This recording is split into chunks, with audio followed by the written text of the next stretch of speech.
欢迎收看老挝新闻。今天是2025年3月19日星期三，佛历4月下初六，万象多云，17到28摄氏度。今天的主要内容有：老挝外汇报价、股市收盘行情、黄金市场报价、万象燃油价格以及老挝时事要闻。首先来关注外汇。根据老挝外贸银行最新公布的今日外汇价格，美元的银行买入价为21355基普，较上一个交易日下跌4基普，跌幅 0.02%。泰铢的银行买入价为627.44基普，较上一个交易日上涨 0.46基普，涨幅 0.07%。人民币的银行买入价为2919基普，较上一个交易日下跌1基普，跌幅 0.03%。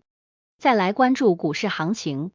根据老挝证券交易所最新收盘报告显示，昨日老交所综合指数收于 1114.06 点，较上一个交易日下跌 4.42 点，跌幅 0.4%， 开盘 1118.48 点，最高 1118.48 点，最低 1101.29 点，成交量355300股。成交金额52101200基普，成交量最高的股票是外贸银行，收盘价1410基普，交易量304400股，其次是老挝电力和萨万尼。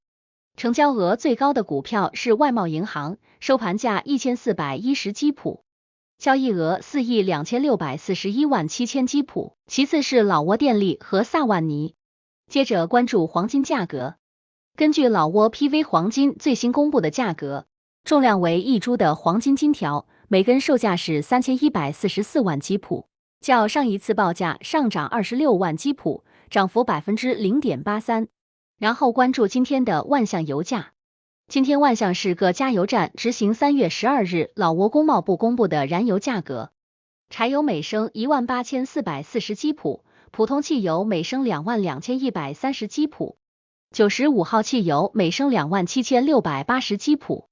接下来一起关注时事要闻。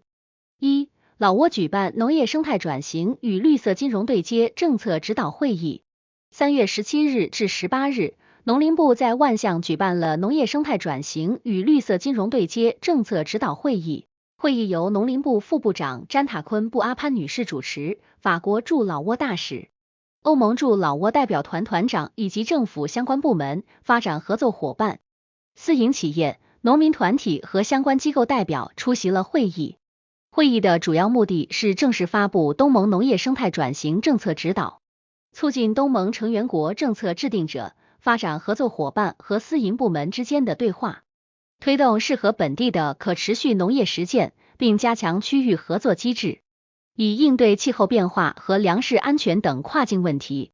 占塔昆布阿潘副部长在会议上指出，该政策指导是东盟迈向可持续农业和韧性粮食系统的重要里程碑，包含30条具体建议，涵盖7大领域。2. 老挝召开第10届全国营养会议。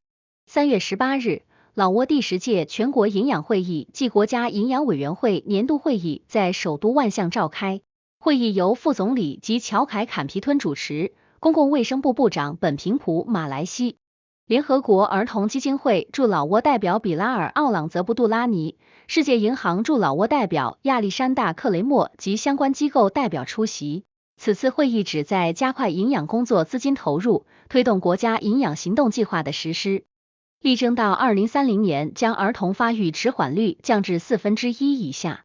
会议呼吁各部门、各级营养委员会继续强化责任意识，将营养工作纳入监测评估体系，优先发展营养计划，增加其预算支持，与相关方加强合作，完善协调机制，加强粮食安全体系建设，开展定期营养监测、跟踪评估并总结报告。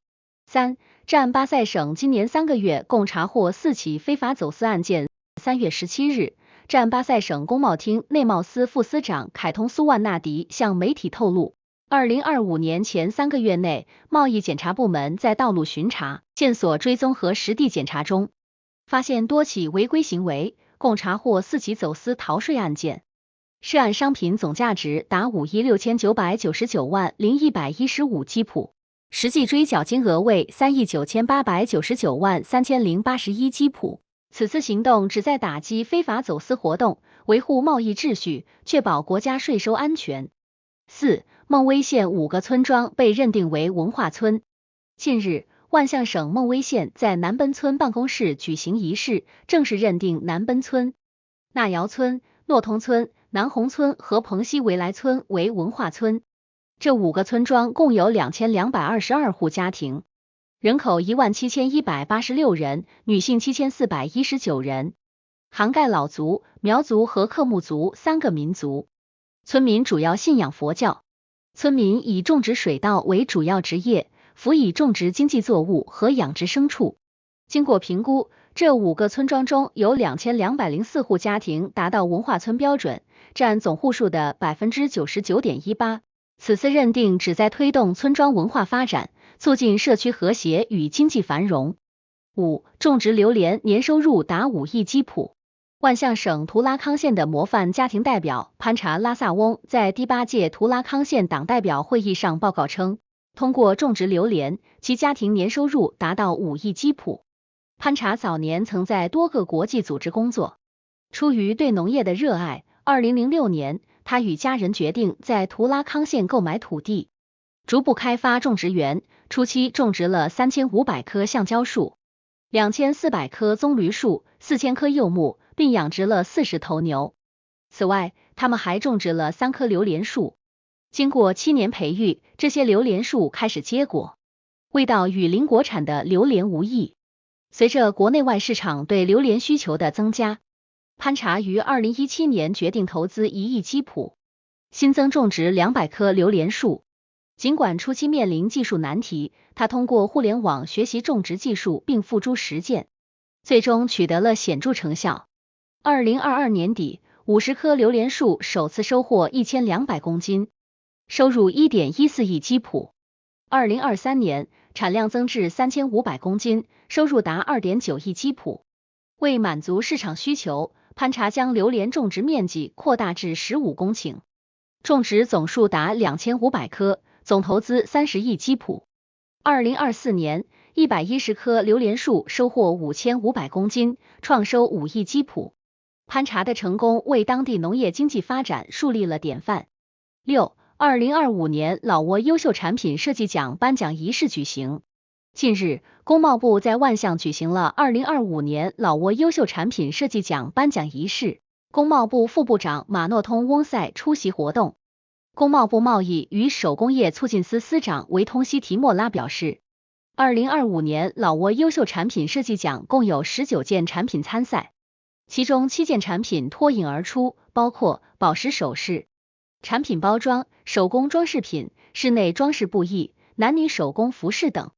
维通强调，此次颁奖旨在表彰产品质量、原材料使用、功能性、创意设计以及对环境和社会的积极影响。获奖产品将获得标志认证，并在国内外市场推广，提升其知名度和认可度。